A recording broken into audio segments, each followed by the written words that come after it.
I'm Jason Gilbo, J Gilbo 11. With me is Russell Clay at Russell J Clay. Taking a look at tonight's 10-game slate here over on FanDuel, they have the Cleveland and Chicago second of the doubleheader. That one's going to be something that's kind of intriguing because I think lineups wise, you're kind of curious to see is what you're going to get in that second game. Definitely. I mean, it actually does make the slate much different.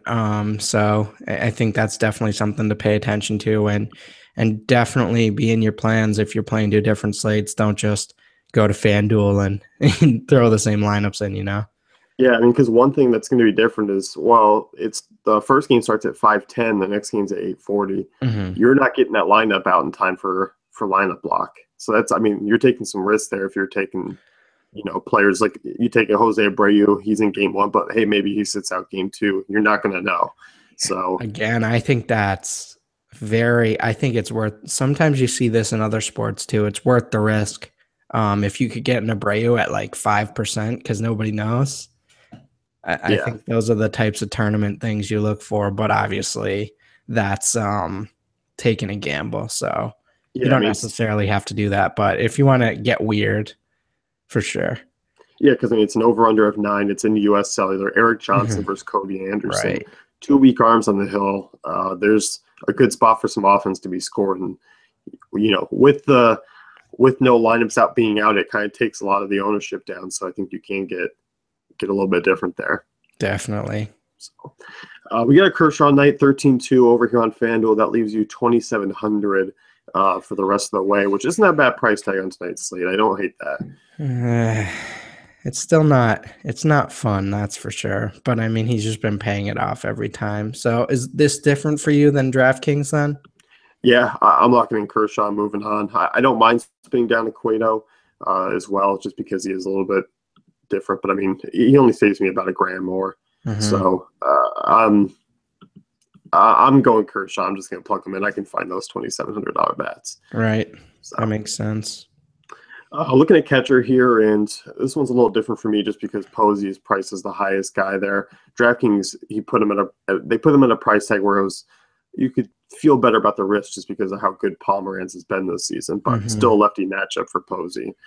Yeah, it's not perfect. I kind of like this Pomeranz guy. It just seems like every slate we are talking about him versus a Kershaw or a Bumgarner or some ace, and tonight it's Cueto, but yeah, he's a good pitcher, not someone I'm targeting whatsoever. But at this point, I mean, Posey's just supremely above the other options, and I mean, I guess he has been that way the entire time. But I think he's always kind of in play at this point.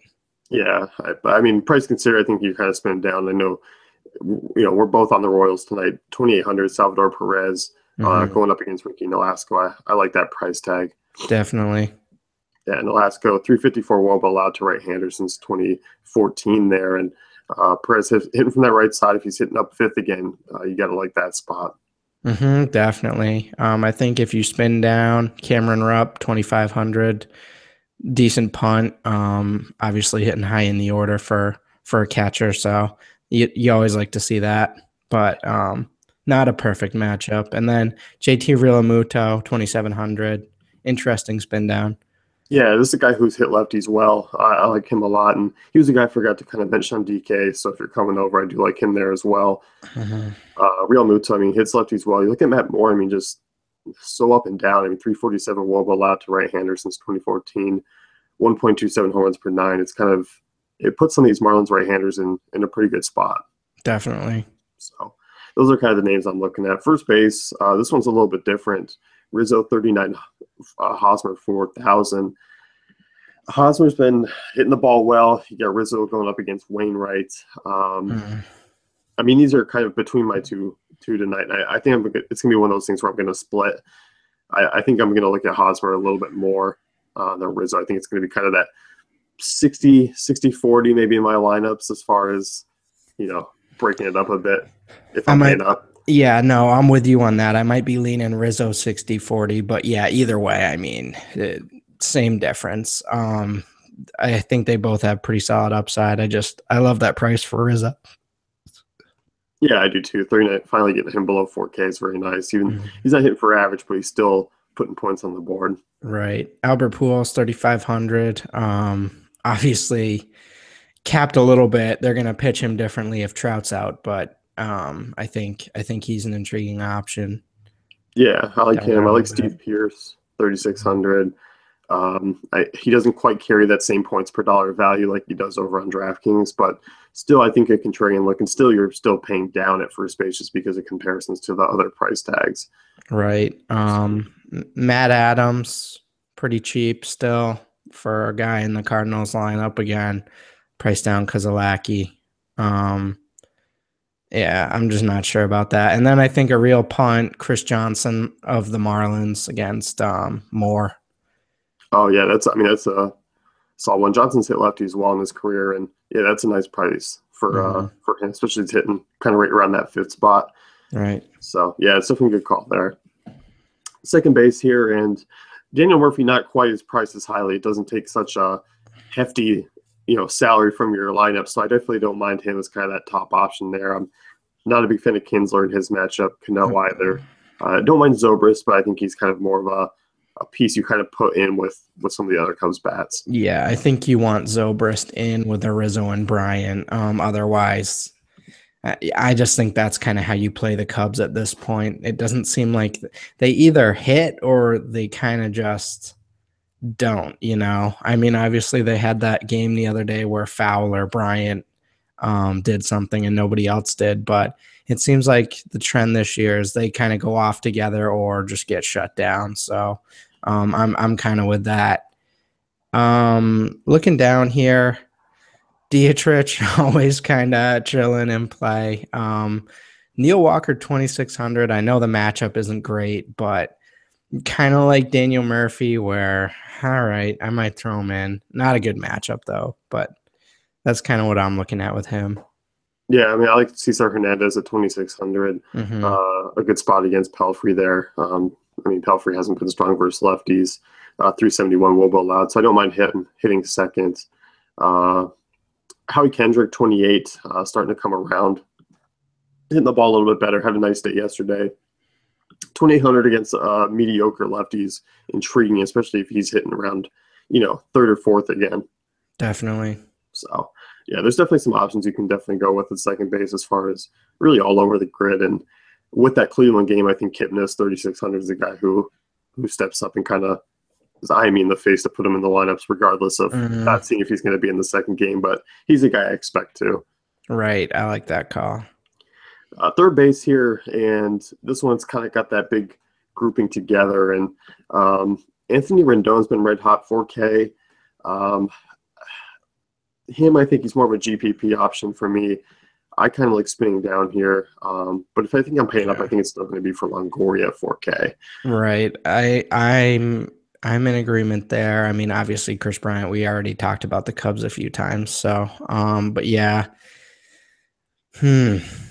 Carpenter, again, I think he's the one really high priced guy in that Cardinals lineup. So maybe a little less appealing, but contrarian Cardinal stack very much in play. In terms of paying down, I like this 3K range. I think that's going to be my landing spot for third base tonight. Beltre, Moustakas, Valencia, all at 3,100 or 3K. I think that's where I'm landing. Yeah, I definitely agree. I love Moustakas there. I like Prado. Jose Ramirez not a bad option either. He's a guy who should be in that one just because he's versatile as far as what positions he plays. Right. Maikel Franco, I mean, Pelfrey, not a big swing and miss guy. 343 will allowed to righty since 2014. Franco, I mean, struggling a bit, but this is a matchup that he can definitely do some damage in. Definitely. So I think he's about as low as I'm going to go. I mean, I know Justin Turner's been pretty cheap, but 2,400, 300 more for Franco. I think I'm going to roll that route. With you. So, shortstop here, and you have some top options. One guy who didn't pop up on DK, it's because he's not in there, is Francisco Lindor. And if I'm paying up, I think it's going to be for him. Yeah. Seager, intriguing. Finnegan kind of has some weird splits, but I think he's kind of in play there for the Dodgers. But yeah, Lindor, I think that's a great price, and you might get that reduced ownership just because, he's not on DK, and then who knows about that lineup. So I think that's a solid play. Yeah. Moving down a little bit, Aledimus Diaz, 3,300, solid price. Addison Russell, 3,200. So, I mean, there's definitely ways to get into that lower 3K range. Yeah, definitely. And I'll see this Escobar if you kind of want to fill out that Royals team there. Another one I like hitting lead off. 3K coming up in price, but he's been hitting well. He's a guy who was always in that 23 to 2,400 range. And it was like, okay, if I need a punt play, it was always him. But now he's kind of priced up a bit. But he's been my guy in the long run. So you know what? I'm not going to quite come off the wagon yet. There you go. I like it. Taylor Motter, 2,100, I believe. Yep. Yeah, we were talking about this race team and what they put out tonight as far as right-handers. Him and Beckham have hit lefties well, so they could be two cheap punt plays. And I definitely don't mind Motter, especially if he hits second. Right. So, yeah, there's definitely some punt options in this shortstop range. Mm-hmm. Outfield here, and once again, I'm not really inclined to pay up. This was a big difference from DraftKings. That's Marcell Ozuna, 3,800, hitting very well this season, hitting lefties well. Great matchup against Matt Moore, and he was 5K on DraftKings. So that kind of shows you how well they value him on the matchup tonight, and you can translate it to, just the fantasy points per game pricing here. Yeah, absolutely. I think that's a very intriguing play, and sort of the range I'm looking in for outfield tonight. Obviously, we got Trout with the day today. We've talked about that, 4,800. Might be tough, even if he does play, to pay up for that at this point. You kind of have to pay down at a pitcher. You're going to have to work in a few more punts that maybe you don't want to. Right. Cespedes, I'm okay with that. But as you kind of get moving down here, Piscotty, 3,800. I like that. Lorenzo Cain, really the guy here for me, 3,600. I'd probably go 100% exposure there. Yeah, I like him a lot. And who would have thought we'd see Giancarlo Stanton at 3,400? And I'm not touching him. It's wild. It's wild. But you got to admit, it's starting to get in that price where it's like, well, yes, he's striking out 95% of the time, but it's still Giancarlo Stanton.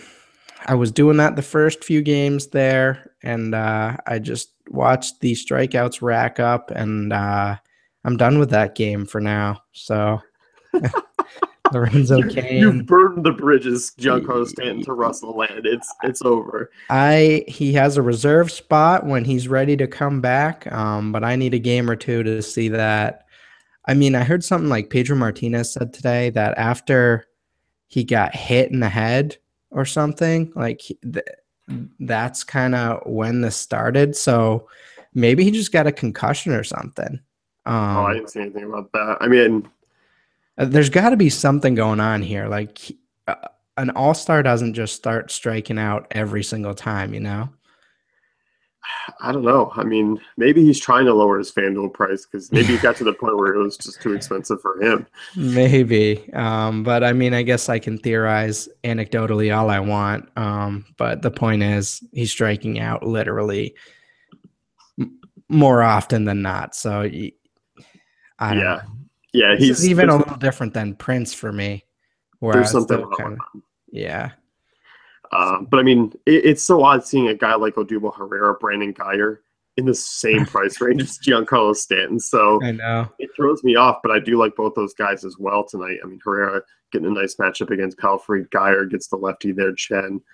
So yeah, right. It's like Rajai Davis went in and stole Space Jam Giancarlo Stanton for those few games. But looking at some of these Dodgers bats, Trace Thompson's a guy I like a lot, 3,100. Getting the lefty there, pretty favorable spot. And Kike Hernandez, I mean, a really nice punt play at 2,100, especially he'll likely be leading off again. Definitely. Yeah, that's kind of the guys you're looking at down there, I think. The Dodgers always seem, I mentioned this in the stacking article, but it's just kind of like, all right, Dodgers again. Here we go. Undervalued seemingly every day, obviously, for a reason, but it just seems like I always get attracted to those bats, like a bug to a bug zapper. Yeah. And then Ben Revere, 2,500, a couple big games here over the last stretch. And, 7 hits in the last three. He's got 2 stolen bases. I like him in this matchup against Cologne. A really nice value. So, yes, there's Kershaw on the slate, but I mean, I think we've talked about some really good value names as far as pairing them up. I don't feel like it's where I'm really struggling to build, even with the salary cap limit that paying up and pitching gives me. Definitely. So that's going to wrap things up here with a FanDuel Punch Out. Be sure to check out DailyFantasyCafe.com for all our great tools and content.